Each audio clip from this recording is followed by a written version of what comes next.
Straight ahead on 12 News, awaiting the deep freeze. The cars that are borderline, they won't be starting come Saturday, Sunday. Preparing your car for a severe case of the cold. Plus, 2 standout students with lofty aspirations and a big desire to give back. But first, concern in a Crystal neighborhood over an unruly neighbor. And I've lived here 50 years and I've never heard anything like that happen before. 12 News starts right now. Hello, everyone, and thanks for joining us. Loud music, parties, and gunshots. Some Crystal residents are accusing one of their neighbors of not being so neighborly. Upset residents in the Valley Place neighborhood are asking the city council to revoke the rental license on what they call a problem property. Reporter Sonia Goins has more. This is really quiet, you know, it's just a 1-block street, so don't get a lot of traffic going through and everything. The corner of Edgewood and 30th Avenue North is normally quiet, but some residents say one house on the block is disturbing the peace. Lots of traffic in and out and loud people. Bill Foyt grew up in this neighborhood. He lives a few houses down from 2950 Edgewood, which some are calling a problem property. Do you want them to be gone? The people that live there now, yeah, they've been they've been causing a bit of problems. There have been a lot of police calls to this address, but neighbors say the most disturbing call happened on December 28th when gunshots rang out in the middle of the night. When it comes down to bullets in your neighborhood, get out. Rachel Vitko stays across the street from the house. You live away from the city for you know, no shootings, no parties. You want that in suburbia. Rachel says there was another incident where a drunk driver backed out of the home and crashed through her yard. It had gone into that flower bed right up there and knocked through the flower bed and then went straight into their yard and right up to the corner of the house where their kid sleeps, I guess. I think you summed it up pretty well. Frustrated neighbors took their concerns to the city council on Tuesday night. We are concerned, and I'm sure you would be as well if you lived there. 41 people signed a petition to revoke the rental license at 2950. I'm just sick to hear about this. And I mean, I feel terrible for you, and I'm sure we all do. The city of Crystal has a 3 housing violations in 1-year time period and you're out rule. No word if that will apply to this case. And we would like to see that license revoked. I tried talking to the tenants of the so-called problem property. They were not at home. I did talk to the landlord, Patty Matson. She didn't want to talk on camera, but she says she's not going to evict the tenants. She says they pay their rent on time. Matson also believes the complaints might be racially motivated. The tenants are Hispanic. Mike? All right, thank you. A Robbinsdale man has died from injuries he suffered last month when he was stabbed in northeast Minneapolis. 45-year-old Theodis Johnson was stabbed in the chest during an altercation on December 19th. He had been in the hospital since and died this week. Minneapolis police say a suspect has been identified, but no arrests have been made. The Hennepin County attorney is reviewing the case for any possible charges. The Twin Cities is preparing for some of the coldest weather of the season this weekend. The cold might sting a bit more after months of above-average temperatures. Reporter Shannon Slatton explains how to prepare your car so you aren't stranded. It's very busy, hectic. Start to finish, 8 to 5, I'm doing something. There's no sitting around time. Nearly every bay is full, and almost a dozen cars are waiting in the parking lot at Victory Auto in Brooklyn Park. There's also a lot of accidents, people hitting curbs, bending parts, front-end parts, rims, popping tires. The driver of this car blamed icy roads for hitting a curb this morning. Slid off the road, hit a curb, and blew the front tire, knocked a hole in his oil pan. It'll be here for a little while.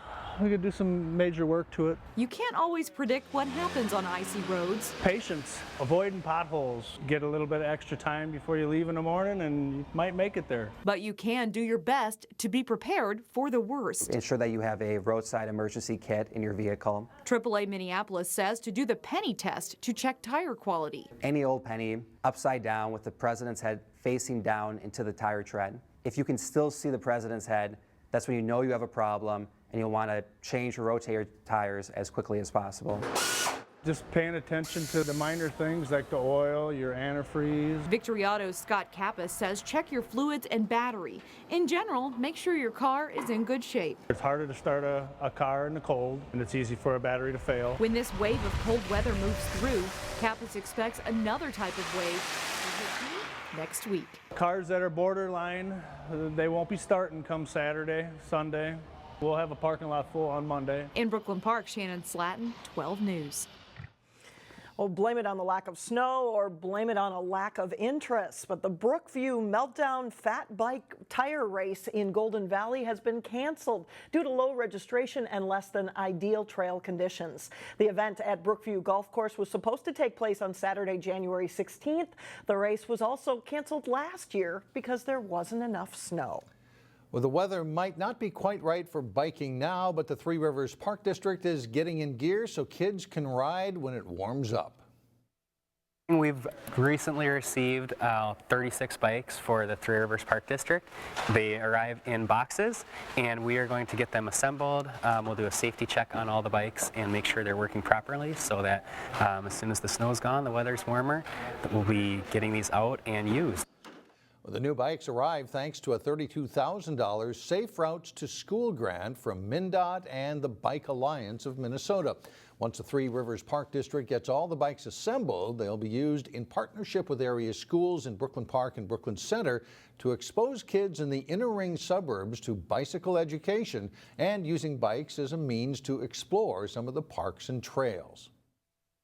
I think that's going to be a great opportunity for some of those kids who don't get out to our further parks that they're out in the county, such as Baker Park way out in Medina and Highland Park down in Bloomington. Some of the kids in those communities just don't ever get out that far, and so it's going to be great to invite them into the parks, put them on a bike and let them explore. Now, the bikes are adjustable to fit a wide range of users, from those 4 feet tall to those over 6 feet tall. This is the first time the Three Rivers Park District has been awarded the Safe Routes to School grant. Robbinsdale school officials have received a green light to move 2 education programs into a shopping center in Crystal. The Crystal City Council approved using space at Crystal Shopping Center for the adult academic program and a program for students with developmental disabilities. The school district will take over more than 40,000 square feet of space in the center. 2 businesses, the Dollar Tree and a nail salon, will move to nearby locations to make room. The 2 education programs are moving from Sandberg Learning Center in Golden Valley, which the district will convert into a middle school to ease overcrowding. The middle school will open in the fall of 2017. Coming up next, how 2 Wayzata high school students are reaching out to patients with Parkinson's disease. And then later in sports, the Park Center Gymnastics team is set for 2 very important weeks of competition. But first, a couple of inches of snow possible Friday, then comes the cold. We'll be right back.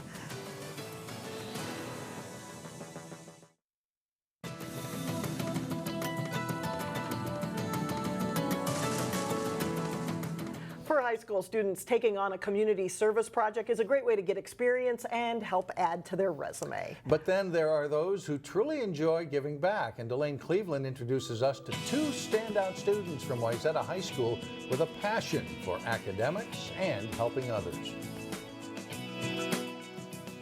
I want you to be able to use Le Chatelier's principle. Veteran Hadi Osmanovic has a passion for science. Obviously, I have an interest in physics. I'm considering becoming a physics major, but I also like computer science.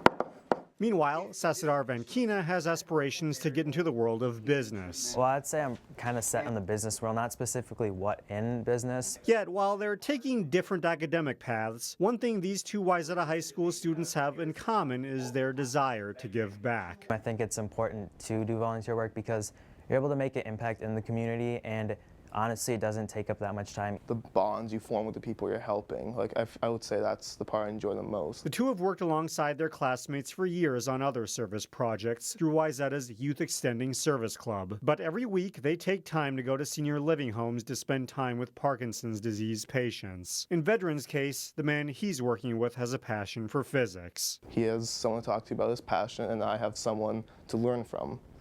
He'll mention some old research he did, and I'll look it up and I'll learn a lot and then we'll discuss it, and I feel we both enjoy it. For Sasidar, he's taking on more of a teaching role with the man he works with. I help him with the computer, so just learning basic stuff, how to send out emails, read emails, and he's also typing up some memoirs, so helping him out with that. Wayzata staff members say the selflessness displayed by Sasidar and Veteran will take them far in life. They do care about the world they live in, and they do want to make a difference. And that internal value of caring for the world and caring for others is what's going to drive them forward to be very successful. Can you see how that graph is linear and increasing? But first, they have the rest of the school year to worry about. In Plymouth, Delane Cleveland, 12 News. Well, veteran is a senior who has hopes of attending the University of California at Berkeley, while Sasadar is a junior who is considering the University of Minnesota and Babson College in Boston. Way to go, guys. Yes. That's well done. Coming up, a little treasure hidden away in Plymouth. But first in sports, just in time for our colder weather, Terry Tuma drops by with his weekly ice fishing tip. John Jacobson has that and more when we come back. Well, it's been a pretty good year for gymnasts at Park Center so far. Yeah, they've had a good year and looking forward to getting to kind of the meat of the schedule before section meet play in a month. The gymnastics program at Park Center has had a resurgence the past couple of seasons. The Pirates are off to a good start in the 2015-2016 season 2. The Pirates entered Thursday night with a 3-1 record in dual meets, and they were third at the Champlain Park Luau meet. They're scoring in the low 130s in most meets so far and expect to be in at least the mid 130s by year's end. It's been a good season so far. We've been working really hard and getting to more of the goals that we want to get to, and we've been learning a lot more skills and a lot more tricks that we can put into our meets. So I think that from now on, I think we're just going to even keep getting better. Yeah, I've been really pleased with what's been happening. We've been upgrading our skills the past few weeks in the gym, like over winter break and stuff, and then we've done really well at our meets that have already happened. The Pirates trained hard over the holiday break, knowing they have a key stretch this week and next. They face good conference opponents, Elk River and Maple Grove, and also have invitationals the next 2 Saturdays. It's huge. We were close to beating Maple Grove last year, so we're really hoping to just push super hard and take them on this year and give them a little shake them up before sections. And the big invitationals are always super huge because we're going up against teams that we don't normally compete against. Elk River is going to be tight. You know, we're going up there. It'll be hard, but we can compete with them. Maple Grove, you know, we beat them 2 years ago here. It could happen. But you know, they've got a better team, more depth is what they have. After competing at Elk River Thursday, the Pirates are at the MGGOA meet at Roseville Saturday. They're in the top division of that meet for the first time in about 20 years. The Heritage Christian Academy boys basketball team has also performed well in the early part of the season. The Eagles are 7-4 overall, and they're 4-0 in the Minnesota Christian Athletic Association. There aren't many seniors on this team, but a lot of juniors are regulars in the lineup. They've had some ups and downs with injuries, but overall, this is a good team. Overall, pretty good. We're a young team, only like 2 seniors. We started the year, we had big expectations coming into the year. We're running the floor well, and I think that's uncharacteristic of where our team has been in the past. And so to see us, you know, transition well and things like that, it's good to see. The Eagles have been contenders in the conference the past couple of seasons, but Maranatha Christian Academy has been king of the hill in the MCAA. Maranatha is down this year, though, and that could open the door for Heritage to shoot for a conference title. Definitely. I think we've been on the cusp the last, 4 years or so. We've been kind of right there with Maranatha, and this year's kind of, with them being so young, and we've already played them once this year. I think we're kind of looking towards being on top of the conference and winning the conference and the conference tournament. Conference, we think we got a good shot at it. Southwest is going to be the big hurdle there, and then sections is going to be north. Minneapolis North will be our big hurdle to get through there. Heritage meets the other 2 teams that are currently unbeaten in conference play next week when they take on New Life Academy and Southwest Christian. The weather is turning colder, much colder by this weekend, and that's good news for ice anglers. In this week's Channel 12 ice fishing tip, Terry Tuma talks about some good rigs to try for catching winter walleyes. Pre-plan your walleye fishing trip. And we're talking about, of course, ice fishing and starting out with more an aggressive approach. Your swimming lures, jigging shad rap, jigging wraps, also snap wraps. And you know, these are not only, I think so often we have a tendency, these aren't only for aggressive fish. That's not the case. Aggressive to neutral fish. And here again, we have to experiment with these different jigging techniques and so on. We'll talk about that later. And then of course you have your vertical jigging spoons. And with vertical jigging spoons, here again, the size and also the style. And we'll talk about that as another tip too. There's a lot to be said about jigging spoons that we as anglers don't realize. And then the third way of catching walleyes is going to be your jigs. And then here again too, working with different jig styles, different colors, rattles, no rattles. These are all factors in catching walleye. And then the last way, of course, and this is going to be a tougher bite situation, where you're going to use a bobber system. And I, generally speaking, will use a bead and a colored hook. And when you're using a bead and a colored hook, you know, say, for instance, here we have a red hook with a chartreuse bead. The bobber size also a big factor. All a bobber is supposed to do is it's a strike indicator depth setter. That's all it needs to accomplish.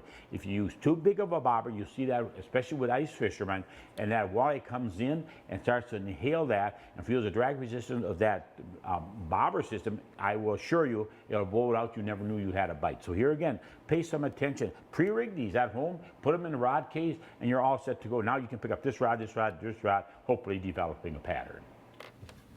Thanks, Terry. And Osseo Champlin Park basketball, boys basketball tonight at 7 on Channel 12. Okay, thanks a lot, John. Coming up, your chance to call on your inner Sherlock Holmes. Plymouth residents can play detective and win a nice prize when we come back.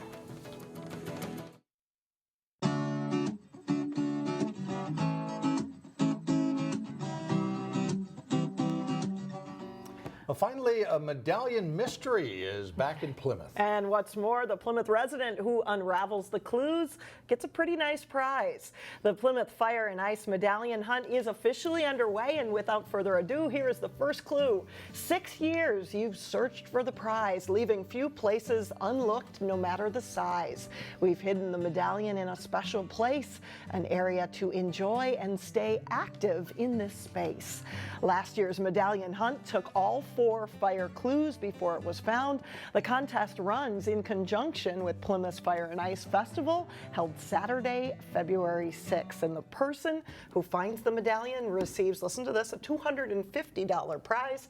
However, only Plymouth residents are eligible. Clue number 1 didn't really narrow it down much. No, I remember where it was last year. I was at a place called Swan Lake Park. But we'll follow every clue for the next, 3 or 4 weeks and find out where it ends up this year. I was going to say, so maybe not there, or never know. Are they crafty? You never know. We'll find out.